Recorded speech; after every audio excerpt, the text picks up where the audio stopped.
All right, there I am, taking the snowy road home with my butt handed to me and my ass kicked by those bucks. The big old mature ones, anyway.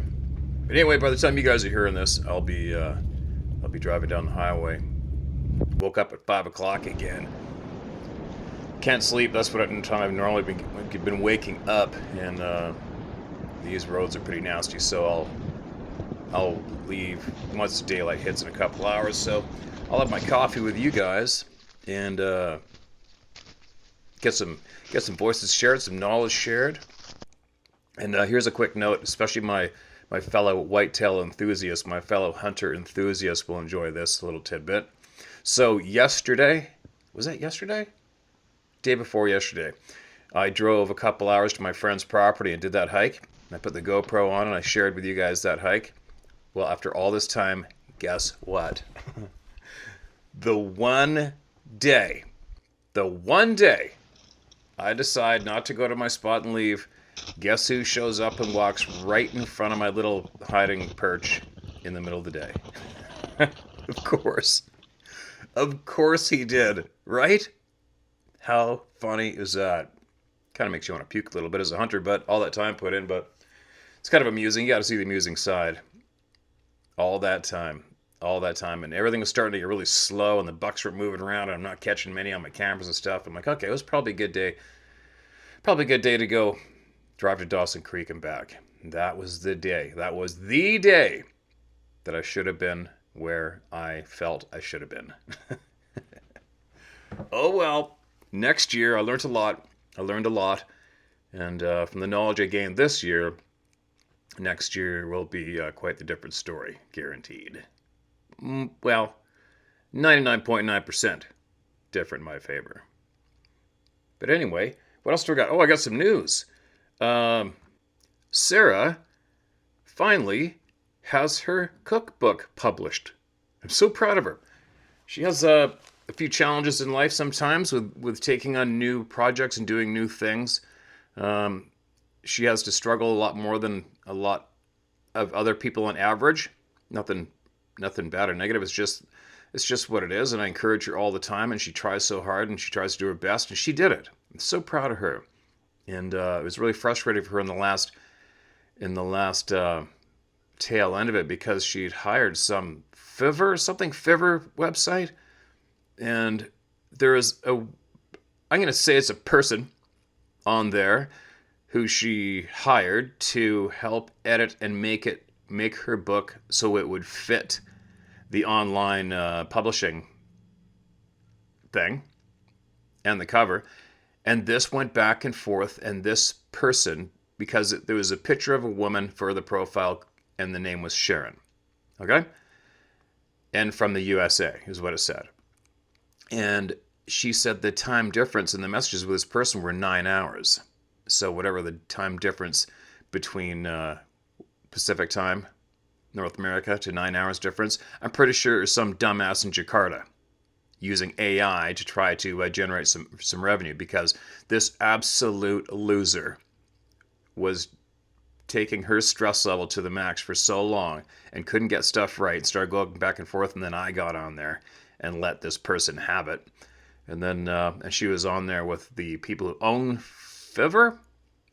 I hope I'm getting that right. Anyway, and they're going and trying to mediate between Sarah and this so-called professional editor, which wasn't at all. And she ended up having to find somebody online to finally do the rest of it for her. And it was really hard on her.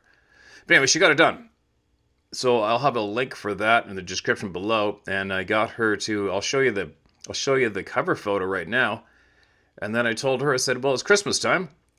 I go dress it up and make it a little Christmassy. So here's both versions of her cookbook cover, and she is hands down the best cook I've ever come across in my life. She's very skilled, and she loves cooking healthy. She loves the outdoors and the healthy fish and game that we bring home, and she's shared what she has in her book. Very proud of her. So there it is. Yay, Sarah. And that link will be in the description below if you're interested in her cookbook. Now, Moving along. All right, here's a short one fresh out of the pan. And it says, would you like to share my story? I would imagine I would. I shared my story of my Bigfoot encounters and my COVID story on another site. And a lady said you might want to hear my story. Which part? I don't know. If it's the Bigfoot encounters, I have 4 of them. And if it's the COVID, I spent 5.5 months in 5 different hospitals. I was in a coma for 3.5 months. Please feel free to call me if you'd like to talk about these things. Holy shit. Wow. 3 different hospitals in a coma for 3.5 months. That's nasty during the COVID war. Yeah, okay, I'll mark it as look into, and we'll squeeze you in once I get back and get lined out. Interesting. I'm sure everybody in the audience is going to want to hear as well. Now, what's this one? Have I shared this? This looks recent. Oops, hold on. Why did I just lose that?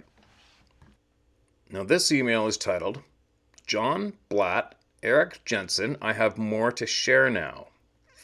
Interesting. This email is from this year. Hello, Steve. I'm trying to make this as quick as concise as I can. I wrote you a few years ago. I was backpacking alone in the Mount Rainier area. Something woke me in the middle of the night. Your video title was A Predator Comes Out from Behind. My story was the second shared. It was 1995 when that happened to me. I'm going to get through this as fast as I can. The interviews from John and Eric made me want to share more. This happened to me as a kid. I fished and hunted my whole life, backpacked. We were waterfowl hunters every weekend. All the physical experiences happened to me when I was not with my immediate family, but when I was with my best friend's family. Trinity Lake, California. I was in 3rd grade. Kids running around the woods playing. We heard a bunch of tree wood knocks. We paid no attention, we were kids. 5th grade. Camping with some family around the Tucanoan River. Tucanoan River? Tucanon River? Tucanon River. I'm sure I got it one of those punctuations. Close to Dayton, Washington. Huge rocks thrown in the river while I was fishing. Who in the hell is doing that? I'm just a kid. I paid no attention. Same camping trip. Something's walking around me and my buddy's tent in the middle of the night. I was awake, he wasn't. I asked his parents about it in the morning, and they told me it must have been raccoons. And I was raised to listen to adults. It wasn't raccoons to me. I'm writing now because of what John and Eric shared. The dreams started 5th grade. I started waking up in the middle of the night because of something wiggling the big toe on my left foot. I thought at the time it was my past grandmother. I then had a dream of hugging one of these beings under the streetlight in front of my house. I then saw myself hugging the same being from my bedroom window, like an out-of-body experience. I'm 53 now and it's still fresh in my mind, and all of these dreams are still with me. This is the first time I've ever spoken of this with anyone. I continued hunting and fishing, Columbia River, Snake River, Yakima River, and all in eastern Washington. Trees fell over or stuff was always thrown in the river or pond I was hunting or fishing. It was beavers or whatever. You make stuff up to explain the unexplainable. 15 or 16 years old. This is the second dream. I was in a horse barn or something like it. I could see through the slats in the wall, and 3 of these beings were walking toward me over a hill. 1 big one in the middle, and 2 medium-sized ones on either side. I was watching these things move towards me. Huge. They moved like massive athletes. They had a purpose like the Patterson film. And then, one huge face looking at me through the slats. It looked like a monkey, young human. Let me see it. Read it again. It looked like a monkey, young human. The hair around the face was black, no hair on the face. A tan, human, monkey, young person. I did see ears. The eyes were normal, just big. The teeth were huge and flat, gibbering at me, moving up and down and side to side. It petrified me at first and then made me feel stupid, like a big, brave brother making fun of me. I grew up with a big brother, so I know. I had that dream again, but woke up when the gibbering started. I was 15 at the time, and I can still see it in my mind to this day. Has anyone else had these dreams? Please share. The last dream I had was when I was 27. Dead end road. Forest all around, and 3 beings materialized. They materialized from the forest trees to human hairy beings in front of me. They were all the same size. Big. That's all I can explain or remember. I had no clue about mind speak at this time, and this is what I heard in my mind. And it all happened so fast. 1998. Quote, "You are ruining our planet and we don't like you." And that was it. They disappeared. I was living in Seattle, Washington at the time, and not the Tri-Cities, Washington. That dream happened after my Mount Rainier experience that I shared with you. Holy crap. Wow. I don't know what that means for me. I never have put that timeline together until now as I write this. All of this stuff happened to me so many years ago. All those dreams I'm writing about are still so real in my mind. Those dreams will not go away for me. I've never spoken of it until now. I just want to help others feel okay to share stuff like this. John and Eric did that for me. I just admitted to hugging a Sasquatch person under a streetlight in front of my house and then witnessed the whole thing from my bedroom window in a dream. That happened to me in the 5th grade. At 53 years of age, it's still real in my mind. I keep an ear to your channel of this because I need to learn from others. I want to learn, not to be part of it. We are way beyond the fact that this is not some wood ape. Mind speak. Some folks claim they can mind speak with these beings, and I have an open mind. I need to learn more about that. You have the Peoples/Sabe Bible from Bobby Short. She did the research, made the book you read from. I call Bigfoot the Peoples. Melba Ketchum is another. If anyone else has had dreams about these peoples, please share, and please share mind speak. Long-time listener, long-time learner. Much appreciation to you. M. LaSalle. Okay, man, gotcha. Share it. And your question is out.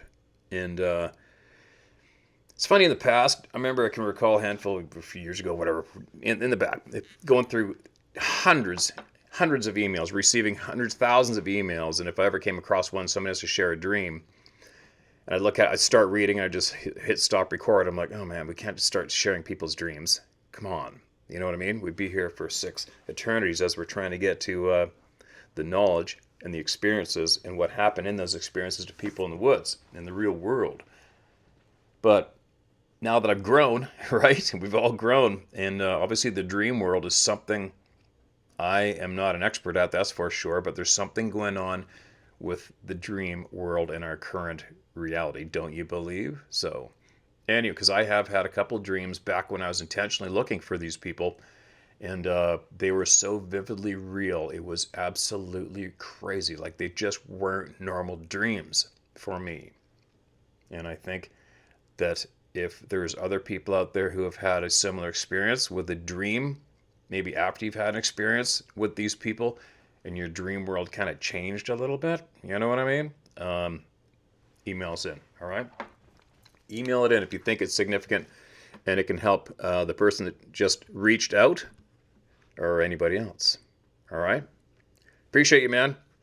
Appreciate your email and your bravery. Good for you. Welcome to the club, right?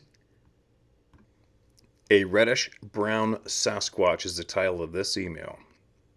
Hi, Steve. Thank you for providing this site to enlighten us on the subject of Sasquatch/Bigfoot.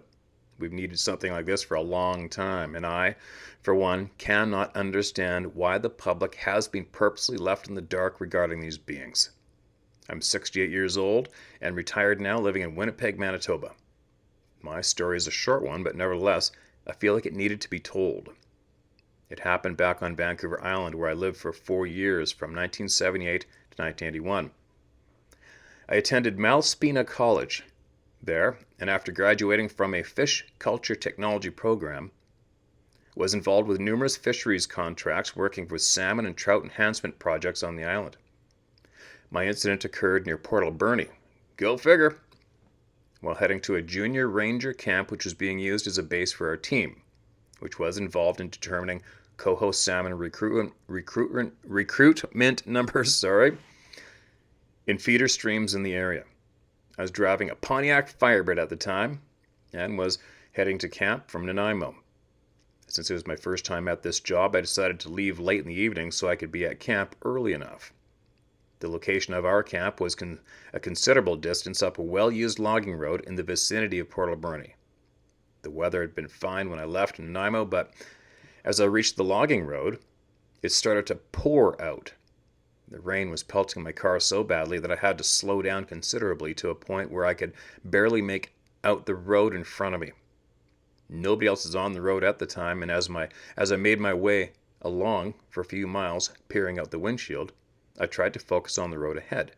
And suddenly, from my right side, a huge reddish-brown figure shot out from the bushes and quickly crossed my line of sight.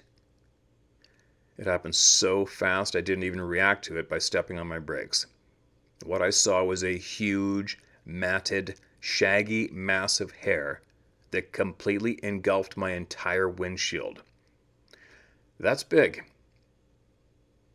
I made out what looked like an arm swinging across the front of my car, but couldn't make out anything else. In 3 seconds, this figure was gone. It startled me so badly that there's no way I was going to stop my car to investigate. And to this day, I think about how massive this thing was. I only saw roughly half of its body height in front of me. No shoulders and no head because it towered over my vehicle out of my sight. Even if there are grizzly bears on the island, there's no way a bear could be that tall above my car. No way. And elk don't have shaggy reddish hair like I saw. Since that time, I've heard of many reports from Vancouver Island where people have seen reddish-brown Sasquatches, and I'm certain that's what I saw.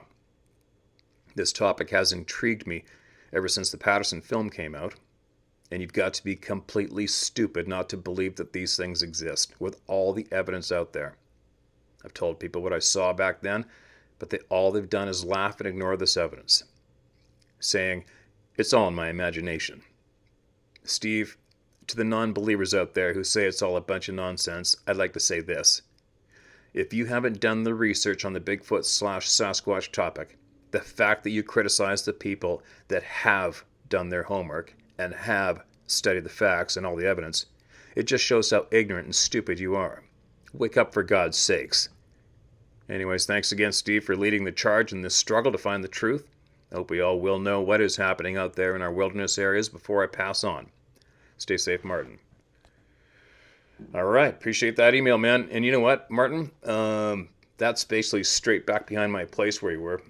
And I have heard, I don't know how many people reported the reddish-brown color phase of these people in Vancouver Island, especially on my zone.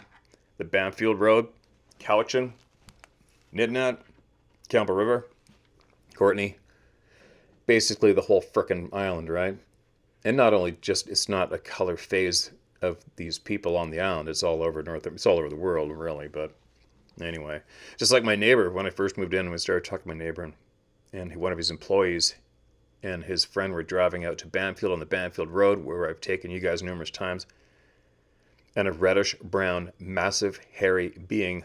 There's a sharp, high corner called Internet Hill on the Banfield Road. It's straight down over the bluffs on the right. Like if I slipped off there, you're going to break something. And this being leapt off the top bank in front of their vehicle and right over the other bank, going downhill. No problem. Doing Mach 5. But memory came to mind, mentioning the reddish-brown. Appreciate that email, man. And to the non-believers who make ridicule and laugh, it's no big deal. You know what I mean? They're scared. They can't handle it. Their brains can't wrap around it. So in reality, they're just speed bumps. Unfortunately, they're speed bumps when it comes to us trying to gain our knowledge and move ahead in life. They're just a speed bump. So just don't engage. But the door's wide open for them. Maybe one day they want to catch up. Something happens. The door's wide open for them. But while they still want to remain ridiculing, being scared, well, they're just going to have to be referred to as a speed bump. Moving along. All right, this next email to you through me is titled, Just Wanted to Share. As you can see, this was sent over a year ago, but I have an edition from this year. We believe, and no one can tell us anything different. Thanks for giving those of us an avenue to share our experiences without being shamed. I'm a 67-year-old woman and have no reason to lie about what I and my partner Greg have experienced since we moved to the Black Hills of South Dakota. First, I need to explain we do not live in the forest, but off the interstate on 6 acres. There is a subdivision right across the road, and the hill behind us is residential. We can look at out our front door over an industrial park between us and the interstate. The other side of the interstate, past some residential areas, starts the Black Hills. My first experience was in 2013. I was going in early to work and stopped at the end of the driveway to look for traffic. When I looked across the road and up a street leading to the homes on the hill, there was something standing by a tree next to the road. A large object standing next to a tree. It looked like a bear standing up on 2 legs with its arms outstretched, but the shape wasn't a bear. I didn't have the sense to grab my phone, but I did stare at it for about 3 minutes. I looked down to check the time, and when I looked back up, I could see its back going up the hill and disappear. When I came home that night, I drove up to where I saw the creature and realized just how big it was. When I pulled my car next to the tree, it was standing by and would never have been able to reach the branches where the head was without a stepladder, and standing on the top step. And I'm 5'6". I've been meaning to take a picture of the tree and the area where the figure was standing. Then, having Greg stand in the position where I saw the creature. Greg is 6'2", so that would give me a better perspective of the size of the creature. It was big. A few months later, we had a snow in April. I was going to the garage to get my car, and I noticed some footprints in the snow by the garage. No shoes, that means barefoot. The size was a little bigger than my size 10. There was no arc like a human foot, so it was like a flat, broad foot, almost the same size all the way, but there were toes imprinted. I called Greg out of the house and we took pictures. If it was what we thought it was, footprints of a Sasquatch, we were thinking it was a juvenile from everything we have learned. We did have some friends come and visit us the next day, and of course we were anxious to show them the footprints. The temperature was cold enough that the snow hadn't melted, and as usual, they laughed and made jokes. But the husband did say, not in earshot of his wife, that he had no idea what the prints were from. We had already gone online and had printout of all the animals that we know roam this area. About a month later, May, we were sitting in our living room about 10 p.m. It was dark and we were watching TV when all of a sudden we heard this very, very loud sound outside. Greg describes it as the sound of the wind blowing a stretched cable. Nothing like that around here. Everything's underground. I searched the internet and I found the recording of by officer of the law in South Dakota Badlands, not far from us, the closest I could come. I can say the hair stood up on my arms and I started shaking. Greg got up to get his gun, but I asked him not to go outside. In all reality, it shook us both up. We've not had any experiences since. Our theory is that they were migrating, and because there really isn't anywhere in this area for food or water, that they just kept on moving. Needless to say, we are very aware of our surroundings. We do not have any problem telling people our story. Whether they believe it or not is their problem. Thank you for allowing us to share. We would encourage others to do so. They are there, and someday the truth will come out.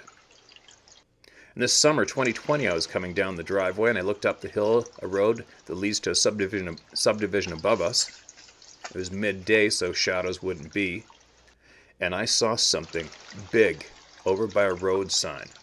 At first I thought it was a big dog, but then looking at it more closely, I realized it was something bent over.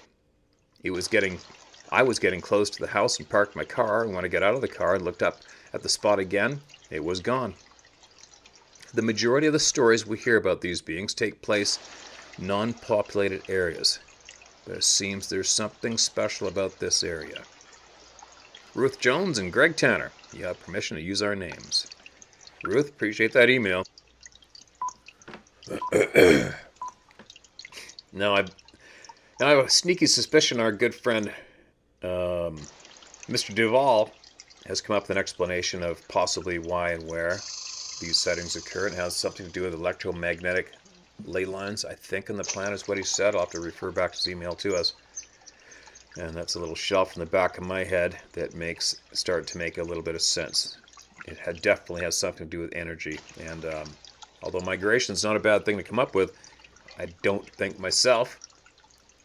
think it has anything to do with migration myself. Although I may be wrong, but I just believe that I may be correct. Appreciate that email big time, and keep us posted on what goes on out around your hood, all right? And I hope you guys are safe and happy and healthy. And who's next? All right, this next email is titled, Big and Hairy, Smart as Hell. Excuse me. Smart as red now. Hello, Steve. My name is Chris Brown, and I live less than a mile from Amity, Oregon, in the heart of western Willamette Valley. This is my first time writing your email, and I have had a few things that I believe could be helpful to others. These are subtle occurrences that one might not catch on their own, but I've always done my best to debunk all the strangeness. I started to squatch after too much time watching a vile TV show for a couple of years, and I'd always thought that it would be fun to try sometime. So on the 4th of July in 2014, my S.O. at the time and I proceeded to a remote area in the Coast Range about 20 miles away. At the conclusion of the fireworks display we attended, we parked the car on an old logging road landing, and I played a recording of the Ohio call over the car stereo, with all the doors and the trunk open, from my phone. We waited in silence for 15 minutes, and I found a stick and a suitable tree while we waited. I then smacked the trunk of the tree with 2 crisp blows, and quietly listened for a response. After about 8 seconds, a loud and clear pair of knocks came back from approximately 100 yards into the Douglas fir replants. My first thought was, finding Bigfoot, because we just found him. After about half an hour, we went home and went to bed. A silly notion, as no sleep was possible, and we knew it. We went a couple more times over the next few months and had no success, but in early October, we took my cousin and his girlfriend with us. We brought offerings of apples, walnuts, and a special mesh bag that I filled with quartered apples and some bacon I cooked fresh right before we left. I brought along a 12-foot length of twine, which I tied around the top of the mesh bag. I tied the other end of it to a branch about 3 feet off the ground, and tossed the bag at the other end over the branch about 12 to 15 feet off the ground. We left, returning 2 days later because the following day was full of storm-like showers all day long. When we got to our landing, we found the apples and the walnuts didn't appear to be touched, but the bag with the bacon in it was now hanging on a branch only 4 feet off the ground. I walked the landing's perimeter looking for sign, while the S.O. sat in the car with the window down, reading a magazine. I'd walked up to the car to tell her that I'd found nothing, when she exclaimed, "What's that?" pointing to a fir branch only 10 feet away. I told her I didn't see anything, but she said that it looked like a mushroom, and I stepped close to find a fresh, pristine white mushroom without a mark on it, and its foot was still intact and very carefully picked. There's nothing to give any impression that it wasn't just picked because it had no discoloration whatsoever. That meant it was placed there as my S.O. sat unaware, reading her magazine. Why do I not know what S.O. stands for? Haven't a clue. I've had lots of other things happen since, even around our house. Trying out a new spotlight, I caught a tree peeker that I watched for over half an hour in the woods by our house. I heard songbirds in the middle of the night. Figured out how they would walk off to the side trails in the built-up refuse to hide their tracks, and even samurai chatter. Some other cool stuff, too, if you want to hear it.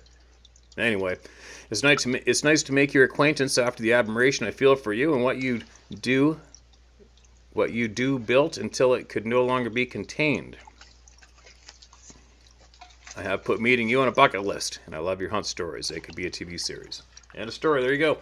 Okay, man, appreciate that email. And I wonder, honest question, there's a lot of people that go out and do what others do, leave food and leave things and leave toys and have gifting places. But what I am curious at this stage, because of the knowledge we have gained due to tens of thousands of people, is why? Why do people do that? It's just an honest question. I'm just talking to my friends at the coffee table, not being a dick. You know how, I don't know why, trying to communicate over the internet is, I don't know why it can go south in 2 seconds. Everybody thinks everybody's on the attack. I don't know why, but I'm not. I have an honest question. At this stage of the game, why do people do these things? Because it's quite apparent they are far more intelligent than just leaving a toy or leaving a trinket or leaving a little thing off a branch and 15 feet off the ground. Nothing else could have grabbed it. Are you after are people that do this, are you after communication, or are you after just the thrill of possibly having confirmation that you're interacting with these people? Maybe that's it, I guess. But I don't know. I mean, I am a firm believer at this stage of the game, if you want some answers, some direct answers, all you have to do is go into the deep middle of nowhere, possibly, or not. You just need to go somewhere alone, unarmed, light a fire, start camping, and start talking out loud. And if they deem you worthy, I have a funny feeling that is going to get you more attention than anything else. I have a feeling that is correct. What do you guys think? Let me know in the comment section below. Who's next?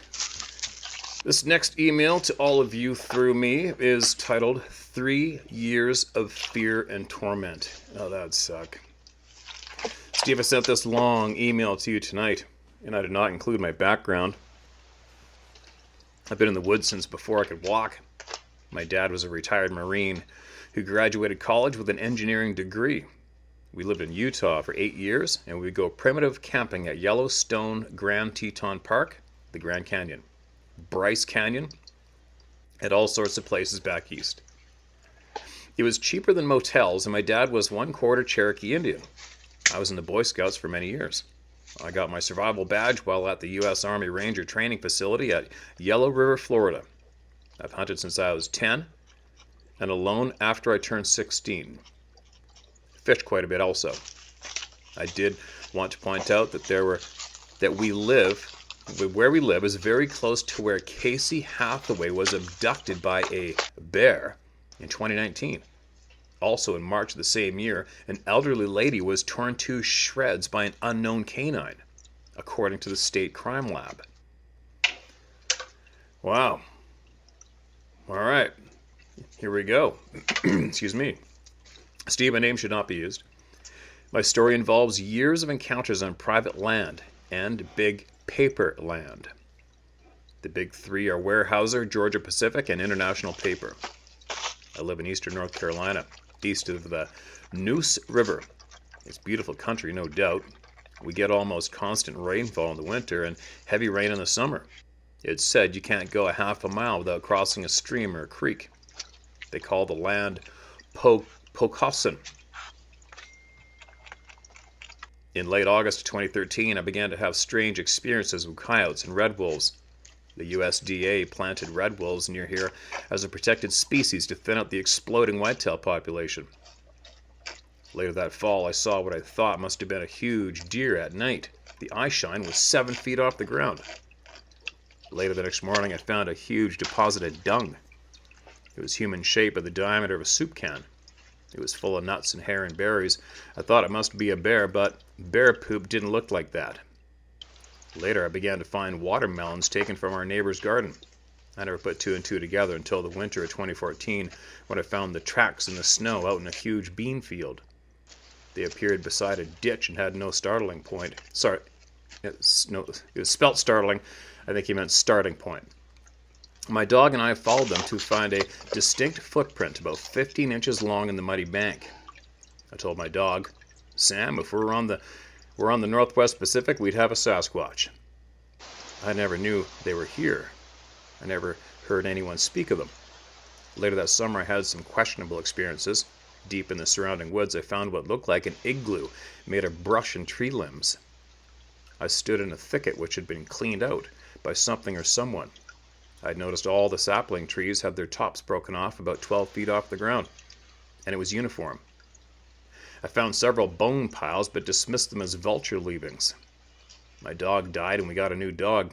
I'd taken her out to play near a thicket of wax myrtle trees. She was chasing a ball and completely unaware of what was watching us. My eyes looked up and I saw what looked like a huge female chimpanzee. She had breasts that looked like socks with rocks in them. She was watching the dog play with a smile on her face. When she became aware of me, she disappeared like a blinding flash. Long story short, I kept my distance and tried to avoid them. In April 2018, I was doing some roadside trash pickup towards the end of the day. I had to go up into thick brush on the other side of the woods. On the other side, the woods opened up. To my astonishment, approximately 100 yards away, a huge 10-foot or taller male reddish-brown, looked like a Russian boxer, had his fist clenched. I got hit with a huge blast of infrasound. I was told to leave them alone and to never come back. I've not back in any woods ever again. Sorry, I have not been back in any woods again ever. I went through years of nights where they could speak to me in my head. One followed me home into my city dwelling. If you want to talk about this, give me a line back. It's been a long email. Peace to you and yours. Wow, crazy. All right, let me mark this as look into. Especially, I'd like to hear more on the flash and she disappeared, because it is quite apparent due to the pattern of thousands of witnesses seeing these beings or similar beings, quote, disappear in front of their eyes. And no matter how hard you don't want that to be true, well, what are you going to do when you got tens, who knows how many, I don't know, thousands of people seeing the same shit? You can stand there, you, singly, all by yourself, and dictate to them they're wrong, they're making it up? I don't think so. It's unfortunate, but it's the reality. If you're interested in finding out what the F's going on, you're going to have to accept that and look into it. Right? Or what? Prove it's not true for yourself and for others. Prove it's not going down. You know what I mean? It's easy to say that didn't happen. That's impossible. All right, prove it. Show us. Prove it. Prove it to us that that's not possible. Right? If it's easy for you to dictate it, it should be easy for you to prove it. Don't you thunk? Don't you thunk? Now. Oh my God, this isn't a book. This is a frickin' TV series. Okay, hold on a minute. Maybe another day. Because I've got some emails in here that are so long that they have to be read at the very beginning when I sit down, and probably obviously dominate the whole hour or so, but that's fine. But I have to do it in the beginning. Now, this is titled Cloaked Bigfoot in response to Zach's email. Hello, Steve. I'm writing to confirm for your subscriber, Zach, that I too had an up-close encounter with a family Bigfoot that were all cloaked. I emailed you twice before, but no doubt you've been slammed in the thousands of emails you generously shared to all our mutual benefit. Anyway, so I've tried to boil it down to the basics. First, my background briefly. I'm 64, born and raised in Seattle. Spent most of my younger life in the outdoors. Camped and hiked the Washington and Oregon Cascades and Puget Sound area, the Olympic Peninsula, and Vancouver Island. I've had 3, what I consider to be, close enough encounters, each one with other men present. Interestingly, none of them happened in Washington or BC. The first 2 were in Central Oregon, coastal woods. Both happened within 2 to 3 years back in the late 70s, early 80s. Although didn't actually see the perpetrators the first 2 times, heard and smelled them both times.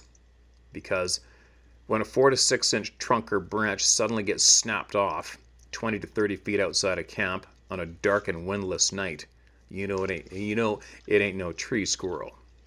That's actually what one of the other two men present said when I asked nervously, "What do you think that was?" The second encounter, May of '81, scared the living shit out of me and my friend John. I felt like we were being watched in the afternoon, but brushed it off. Basically told my sixth sense to shut the F up. 24 years old, still young and dumb. So as we climb into the tent after snuffing the fire around 11 p.m., I remember a rather disturbing thought just came into my mind. Impending doom. Not exactly conducive to a good night's sleep, eh? Then about 1 a.m. I'm awakened by something breathing heavily and stomping, bipedal by the sound of his footfalls, into our camp, vibrating the ground as it approached and stopped right next to my side of the tent. There's a familiar pattern. I clearly remember thinking, what in the hell just whizzed into our camp?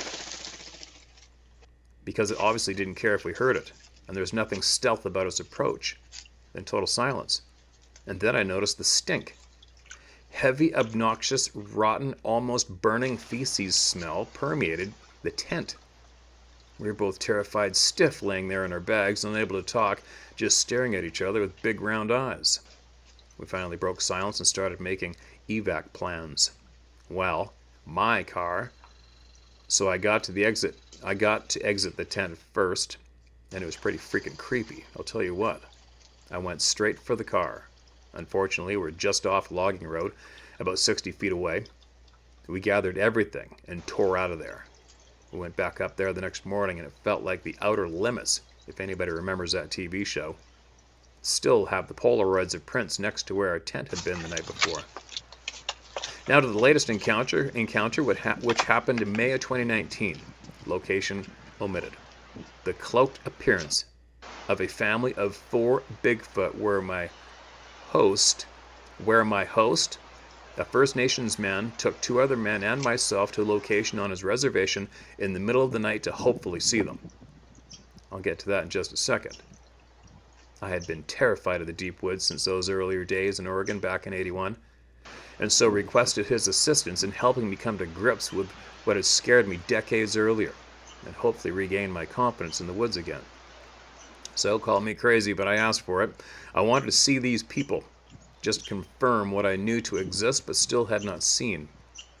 And after some preparation as a group and brief language tutoring, we 4 ventured by SUV to a spot rather deep in a thicket of forest on his reservation, taking the only dirt road there. This is where it got wild for me. It's about 1:30 a.m. As soon as we turned onto a narrower road and started down into a holler, I hear a loud crack, tree against tree, outside my backseat window, which is open about an inch for air. Honestly, it was like suddenly it all got real for me, and my senses are on high alert. 3 to 4 minutes later, we pull into what seems like a small turnaround and park. We got out, walked shoulder to shoulder through some small brush and into a clearing with long grass. Our host then said a prayer, asking the Bigfoot to please show itself to us in the name of Jesus Christ. This is exactly as it occurred. I swear upon everything I hold dear and sacred. Our host had instructed us to each say a greeting to the Bigfoot in his tribe's dialect, and then anything further we had in our hearts. Then it went full predator, very similar to saran wrap. Suddenly 2 very large silhouettes appeared, and the grass started shimmering. Like a light wind or electrical current was blowing down at foot level. It was like the whole area suddenly became charged with electricity, like right before a lightning storm. Then I noticed the eyes of the 2 large ones were glowing, and then suddenly there were 2 juveniles. Since it was middle of the night and pitch black, my best guess is that they stood around 10 to 12 feet, or at farthest 15 feet away from us. Can only guess to the height, but I would estimate the largest adult was 9 to 10 feet tall, and the youngest juvenile was 5 to 6 feet. Each one of the 4 Bigfoot were only barely visible, but at the same time, I have never felt more vulnerable in my life. Not threatened or in danger, but most definitely vulnerable. My perception was/is that they are plugged into nature's electromagnetic grid. Some call it ether or akasha. In some way, perhaps naturally. Maybe that's related to why trail cam and photo and phone batteries drain quickly when in the vicinity of these people. I don't know, but it's certainly something to ponder. My host spoke first, and they listened. He motioned for me to speak, and I greeted them, saying, "Hello, friend." I then said what came to mind, which amounted to, I became aware of them in another part of the country. I wanted them to know that I will always walk among them or their people with humility and respect, and then thank them. We each spoke our piece, and then our host thanked them, and we left. He then took us to his tribe's ancestral and current prayer ground, and we all said prayers and gave thanks for the encounter and getting our asses out of there safely, and returned to our respective cabins for the night. I was surprised how quickly I fell asleep, as my mind was going non-stop, but I slept like a baby. The four of us will always share that very profound and almost supernatural experience, but perhaps best of all for me is that I'm now becoming more comfortable being in the woods again, much more alert, knowledgeable, and respectful to be sure.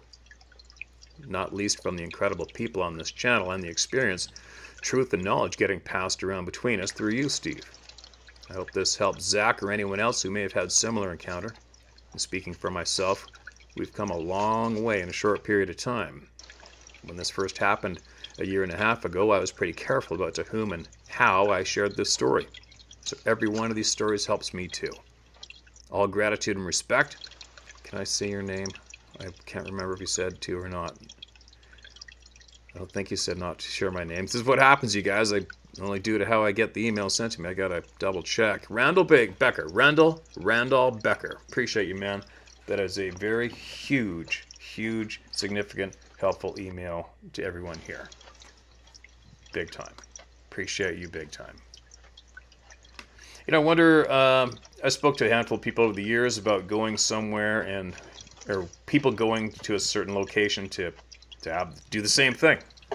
My question is, why is it always at night? You know what I mean? I mean, it's intimidating enough for your average human. Why does it have to be at nighttime? I wonder. That's a valid question. Why only at night do people venture out to have these interactions? I don't know if the Arizona 4, my brothers from the south of me, if you guys have an answer for that, or if you guys, same thing, is always at nighttime, I wonder why. I don't know. I'd like to know. What's up with that?